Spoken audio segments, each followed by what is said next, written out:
भारत बनने वाला है जापान से बड़ी अर्थव्यवस्था, बस अब इतने साल दूर। पिछले एक दशक में भारतीय अर्थव्यवस्था ने कई बड़े मुकाम हासिल किए हैं और फिलहाल ये विश्व की 5वीं सबसे बड़ी इकोनॉमी बन चुकी है। भारत को वैश्विक अर्थव्यवस्था का एक सुनहरा केंद्र माना जा रहा है। हाल ही में S&P ग्लोबल मार्केट ने ये दावा किया कि इकोनॉमी के मामले में भारत जल्द ही जापान को पछाड़कर साल 2030 तक विश्व की तीसरी सबसे बड़ी अर्थव्यवस्था बन जाएगा। इंडियन एक्सप्रेस में छपी एक रिपोर्ट के अनुसार S&P ग्लोबल मार्केट के अनुमान ने जताया है कि 2030 तक भारतीय अर्थव्यवस्था 7.3 ट्रिलियन डॉलर तक पहुंच जाएगी और ये जापान को पीछे करते हुए एशिया रीजन की दूसरी सबसे बड़ी आर्थिक ताकत बन जाएगी। S&P ग्लोबल मार्केट ने अपनी रिपोर्ट में कहा कि साल 2021 और साल 2022 में भारतीय अर्थव्यवस्था की गति बेहद मजबूत रही है। वित्त वर्ष साल 2024 तक भारत का सकल घरेलू उत्पाद यानी GDP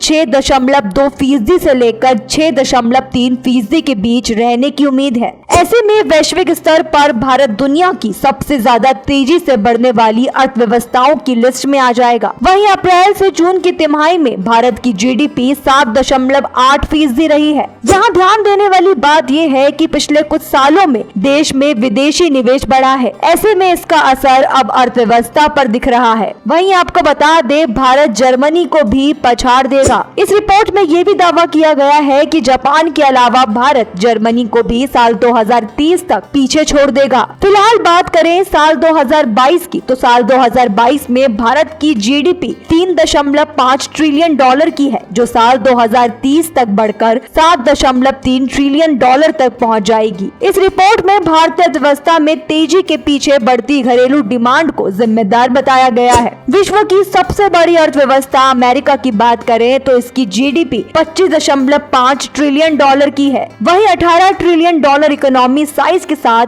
दूसरे स्थान पर है। वहीं जापान और जर्मनी की अर्थव्यवस्था 4.2 और 4 ट्रिलियन डॉलर की है। ध्यान देने वाली बात यह है कि S&P ग्लोबल मार्केट के अलावा कई और वैश्विक एजेंसियों ने भी इस तरह के दावे किए हैं।